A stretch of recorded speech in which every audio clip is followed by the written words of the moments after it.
안녕하세요. 앵콜학원에서 창문여고 1학년 국어를 담당하고 있는 문현아 강사입니다. 우리 아이들 기말고사 잘 마무리해서 좋은 성적표를 받았는지 모르겠습니다. 기말고사를 잘 봐서 기말고사는 1등급인데 중간고사하고 이제 합산해서 등급이 나오다 보니까 마무리는 2등급이 됐어요. 이런 친구도 있고요. 또 기말고사도 잘 마무리해서 등급이 올라가서 1등급이 됐어요. 이런 친구도 봤어요. 그리고 기말고사가 중간고사보다 조금 어려워서 100점은 전교에서 1명? 이렇게 된다라고 들었는데 어찌됐든 1학기가 좀 마무리가 됐습니다. 그래서 1학기에 내가 좀 부족했다라고 한다면 2학기 때는 어떻게 내가 준비를 해야 되는지 방학 짧죠. 3주 짧은 기간이지만 그 기간 동안에 또 하나씩 준비하면서 2학기 성적 올릴 계획을 좀 세워야 되겠죠. 어쩔 수 없습니다. 우리는 대학을 목표로 하고 있기 때문에 또 하나씩 준비할 수밖에 없거든요. 자, 자료 보면서 우리가 2학기는 어떤 준비를 해야 되는지 함께 설명드리겠습니다. 네, 이게 중간고사였거든요. 한 장 더 넘어갔습니다. 이게 중간고사였는데 중간고사는 3월 모의고사, 그 다음에 기말고사는 6월 모의고사 부교재에서 들어갔습니다.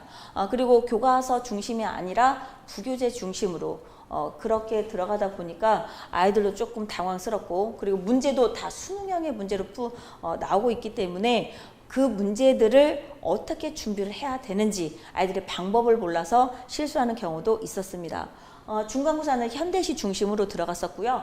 그 다음에 교과서에서는 이렇게 윤동주 작품 하나만 들어갔었고 이것은 학습지로 줬고 부교재에서 작품은 4개 들어갔었습니다. 그리고 비문학 독서는 이렇게 3개가 들어갔었는데 3개 다 출제가 됐었고 그 다음에 의문의 변동 이렇게 들어갔었거든요. 그래서 아이들이 의문의 변동은 방학 때부터 많이 시켰기 때문에 중간고사를 그렇게 많이 못 보지는 않았을 거라 생각이 듭니다. 기말고사에는 산문문학이 좀 들어갔었는데 이것은 교과서에 실려있는 부분이거든요. 근데 학교에서는 전문을 읽어보라고만 하고 학습지를 나눠줘서 일부분만 발췌해서 진도를 나갔거든요. 네, 저희 반 같은 경우는 전문을 다 분석을 해줘서 조목조목 다 설명을 했고 또 연습 문제를 풀릴 때도 전 지문에 관련되는 문제를 줬습니다. 그래서 아이들이 전체적인 흐름을 파악할 수 있도록 했고요. 그 다음에 시점에 대해서도 함께 공부하면서 놓치지 않게끔 본부에서는 이렇게 좀 설명을 했었고요.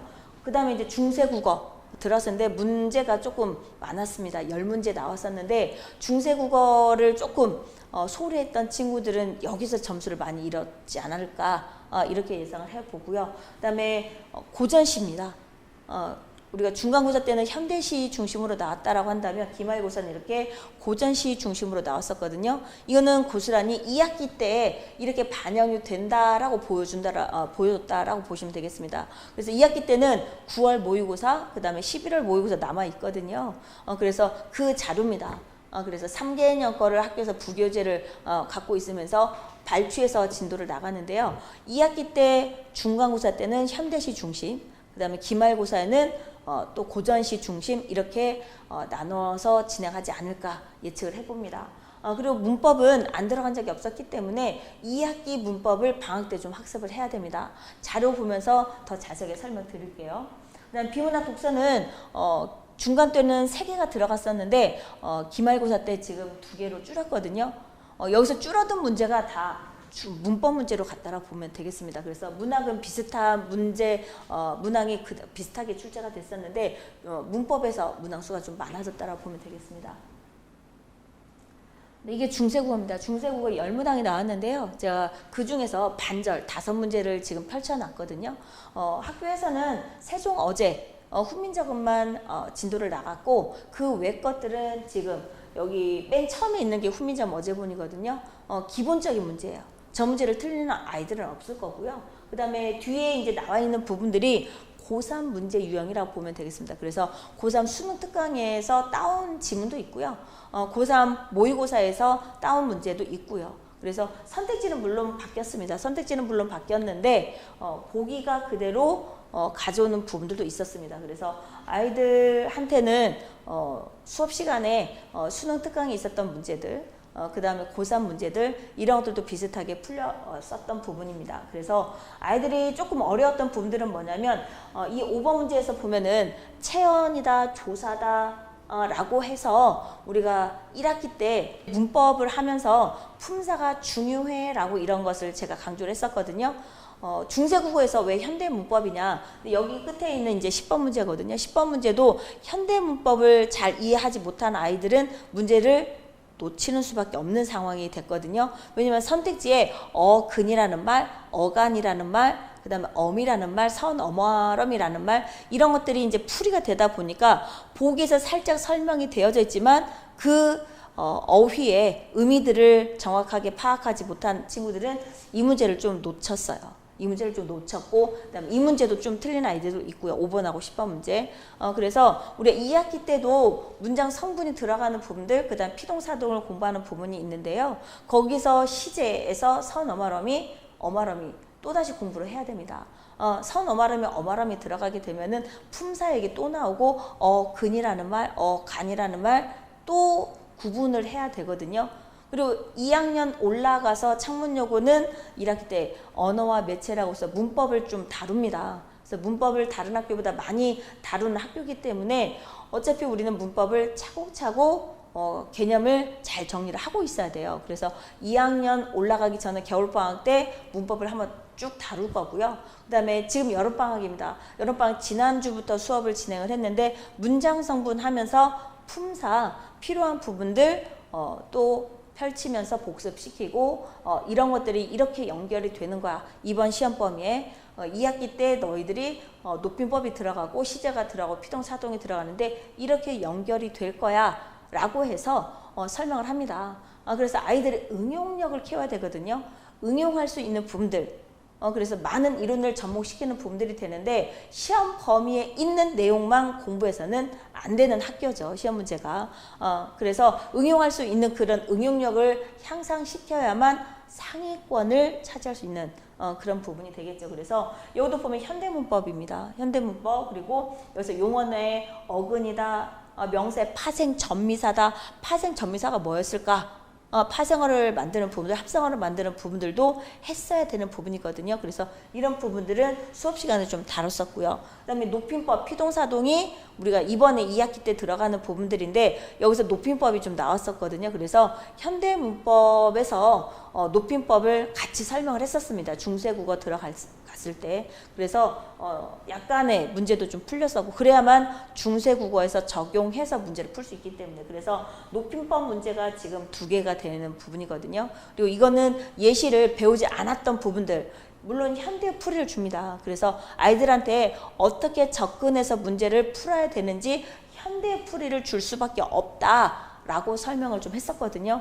1학년들이기 때문에 그래서 현대 풀이를 가지고 접근을 하고 현대어 풀이에서 문법적인 측면을 예측을 하고 중세국어에다 대입을 해봐라. 이렇게 이제 요령을 알려주는 수업이 됐다고 보시면 되겠습니다. 그래서 2학기 때도 문법을 할 때 푸는 요령, 물론 기본 이론은 외워줘야 되겠죠. 외워야 그 공식을 써먹을 수 있으니까요. 그렇기 때문에 외우는 작업. 근데 무조건 외우게끔 하지는 않습니다.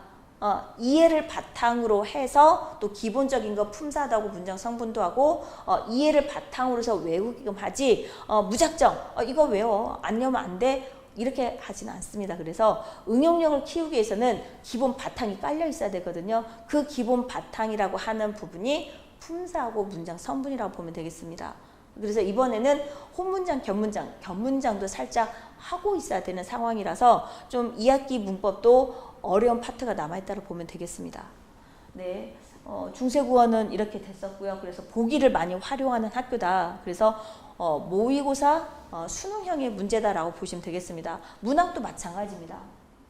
자, 고전 시간은 아까도 말씀드렸지만은 자, 전문이 이제 도산 12육 들어갔었던 부분들, 중간 때도 그랬지만은, 작품을 뭐 3개씩 묶어서 모의고사처럼 3개씩 2개씩 묶어서 따로따로 되는 게 아니고 5개를 한꺼번에 제시문을 주고 거기에 따라서 문제를 주는데 문제는 다 보기가 좀 딸려 있는 것들이 배점도 높고 문제도 좀 까다로웠습니다.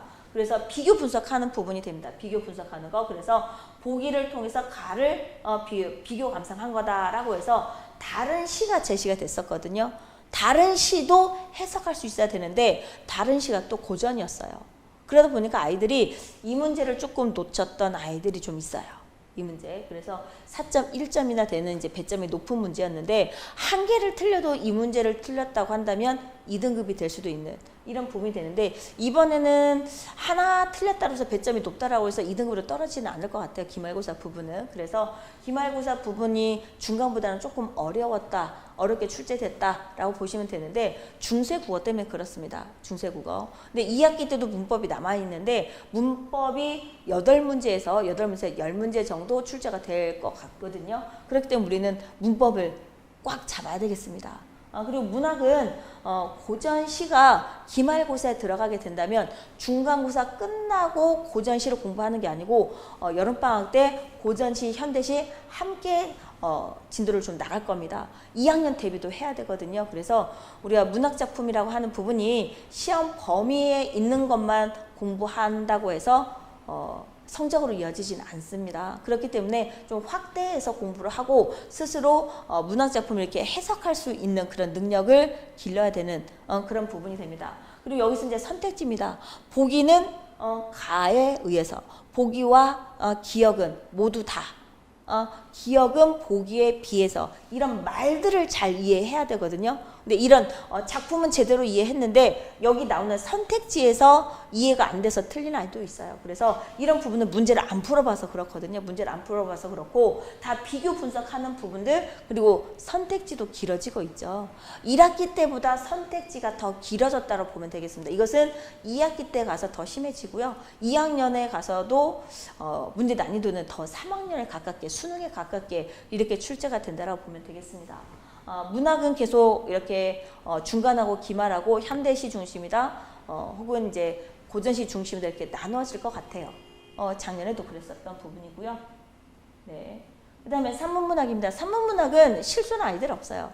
연습 문제를 많이 풀렸었기 때문에 그 문제들 비슷비슷하게 나왔습니다. 뭐 서술상의 특징도 여러 번 짚었던 문제고요. 이런 부분들은 아이들 많이 훈련을 시켰고 그다음에 김유정에 대해서 얘기하는 부분들 1930년대에 대해서 얘기하는 부분들이 되는데 이런 부분들도 우리가 내용적인 측면에서 비슷한 문제 유형입니다. 그래서 소설은 문제를 놓친 사람은 없었다 이렇게 보면 되겠습니다. 그래서 다 잘 풀어왔어요 우리 아이들은. 그래서 이 정도로 산문문학이 시험 범위 들어가게 되면은 좀 보기도 활용하지만은 보기가 그렇게 어렵지는 않습니다. 그래서 내용만 충분히 이해를 하고 있다라고 했었을 때 응용 문제 풀어보고 연습 문제 풀어보고 준비를 했다면은 이런 문제는 충분히 풀 수 있는 부분이 됩니다. 그래서 2학기 때도 산문문학이 들어가게 된다면 학교에서는 일부만 수업을 할 거고 저 같은 경우는 전문에 대해서 해석을 해주고 관련된 문제를 풀 예정입니다. 네. 이게 비문학 독서인데요. 비문학 독서가 이번에 조금 까다롭긴 했었어. 그래서 비문학 독서에서 놓친 아이들도 있고 중세국어도 제대로 조금 준비를 못해서 중세고사가 틀린 아이들이 있어서 이번에 중간고사보다는 기말고사가 좀 어려웠다. 기말고사 등급 컷이 조금 더 낮다. 이렇게 보시면 될 텐데 여기 지금 다 나오는 보기가 있죠. 이 보기는 실제 원본 시험지 있죠. 원본 시험지에 나오는 보기하고 다 똑같습니다.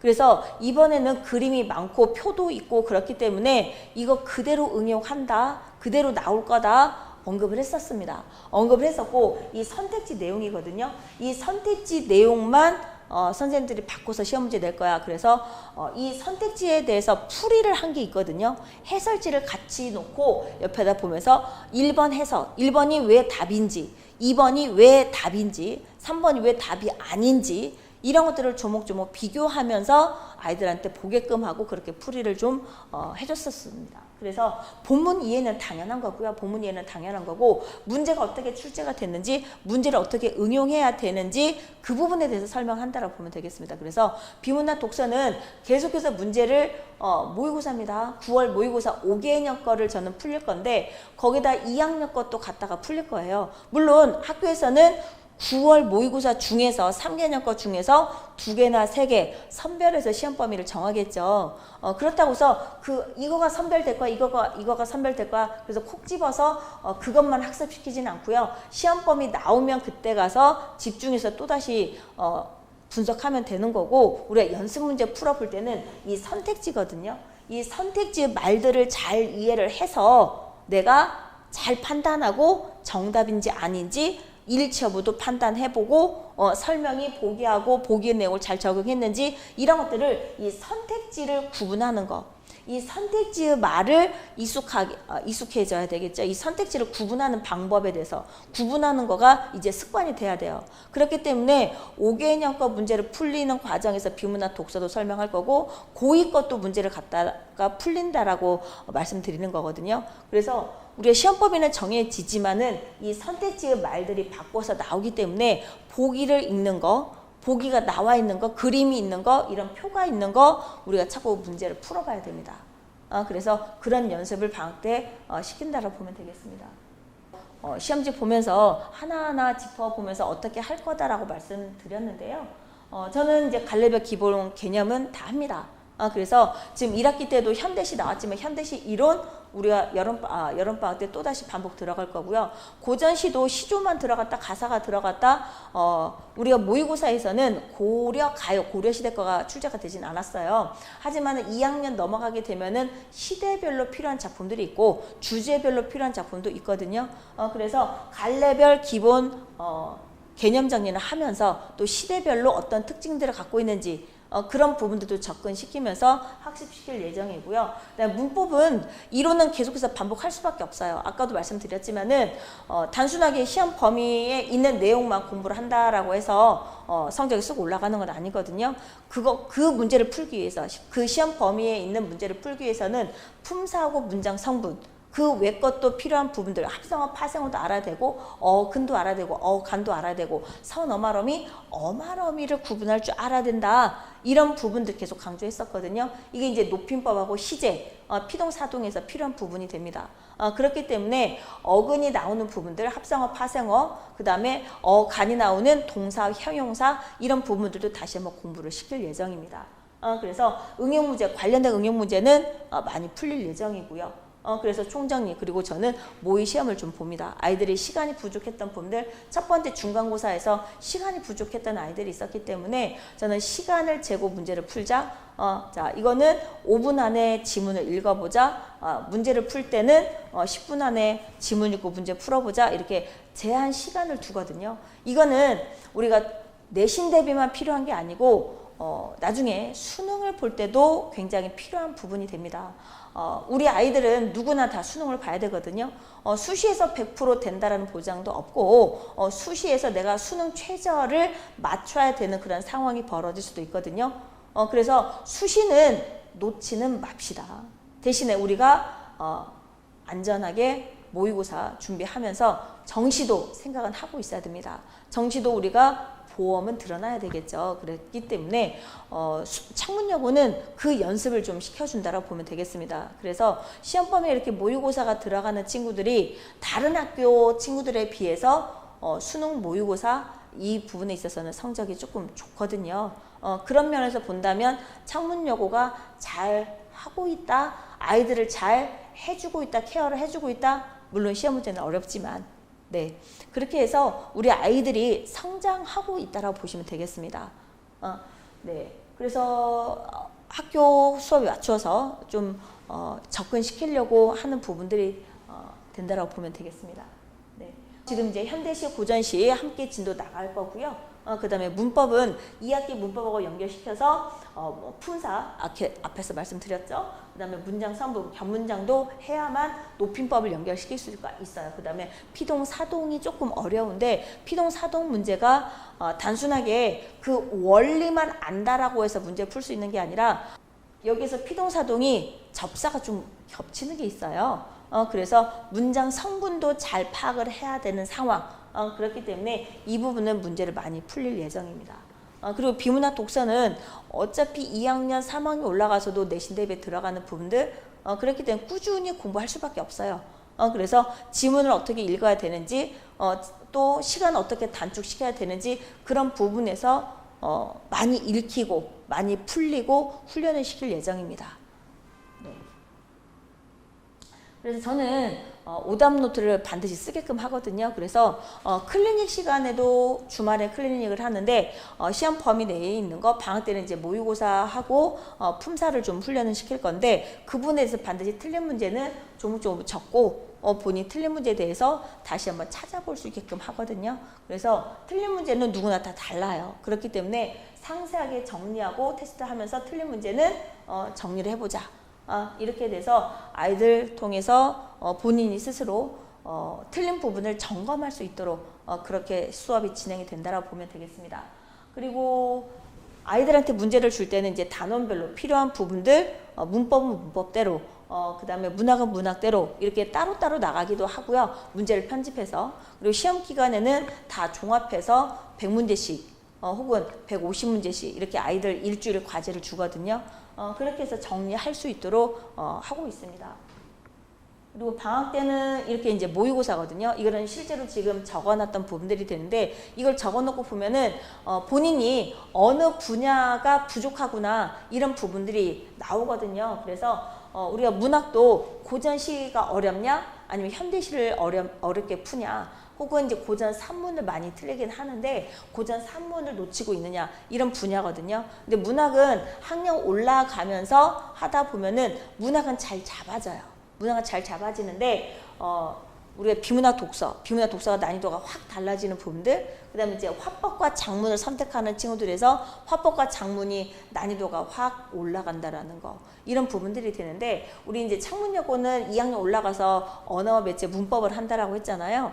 그렇기 때문에 이 문법을 잘 정리해서 3학년 올라가서 수능을 선택할 때 언어와 매체를 선택한다면 조금 시간을 절약하는 그런 선택이 되겠죠. 그래서 아이들 1학년 때부터 이런 연습 훈련을 시킵니다. 그래서 비문학도 내가 과학 지문을 어려워하는구나. 아니다, 나는 철학만 어렵다. 나는 경제를 어렵다. 아니다, 나는 과학은 기술이 나왔다 하면은 틀리네. 이런 부분들이 이제 조목조목 나오거든요. 그래서 이런 정보를 쌓아놓고 보다 보면은 본인이 어디가 부족한지 나오는 부분들, 그런 거 가지고 아이들 개별적으로 상담도 진행을 합니다.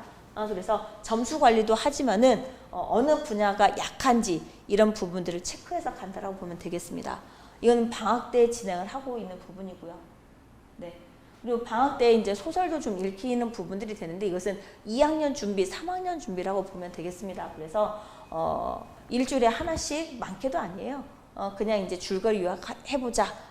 이런 식으로 지금 진행하고 있는 부분이 됩니다. 그리고 겨울방학 때 이제 조금 더 많이 시키는 부분이 있는데, 여름방학은 좀 짧아요. 그래서 2학기하고 연결되는 부분들을 하느라고 좀 숙제가 덜 나가기도 합니다. 근데 겨울방학 때, 이게 지금 작년 겨울방학 때 진행했던 부분이거든요. 그래서 2학년, 3학년 대비한다라고 보시면 되겠고요. 그리고 소설을 읽으면서 줄거리를 파악한다. 그 다음에 순간적으로 인물 유형이 어떻게 변해가고 있다. 갈등이 어떻게 벌어지고 있다. 갈등이 어떻게 해결되어 가고 있다. 그런 과정들을 좀 이제 쪽지 시험 보면서 체크를 하거든요. 그렇기 때문에 단순하게 읽고 끝나는 것은 아니라고 보시면 되겠습니다. 그래서 방학 때 이렇게 좀 준비를 한다라고 설명드렸고요. 그 다음에 창문여고 시간표입니다. 창문여고는 1학년은 일요일에 진행하고 있습니다. 그래서 1개 반 운영되고 있고요.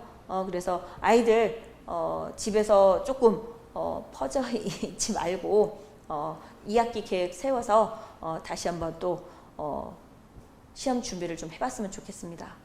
그래서 부족한 부분들 여름방학 때 하나씩 준비를 해서 1학기 때보다 2학기 때 좀 더 나은 모습이었으면 좋겠습니다. 제가 준비한 건 여기까지고요. 궁금한 거 있으시면 학원에 문의하시고 또 저랑도 연결해서 개별적으로 상담 가능하니까요. 학원에 문의 주시면 좋겠습니다. 자, 여기서 마치겠습니다. 감사합니다.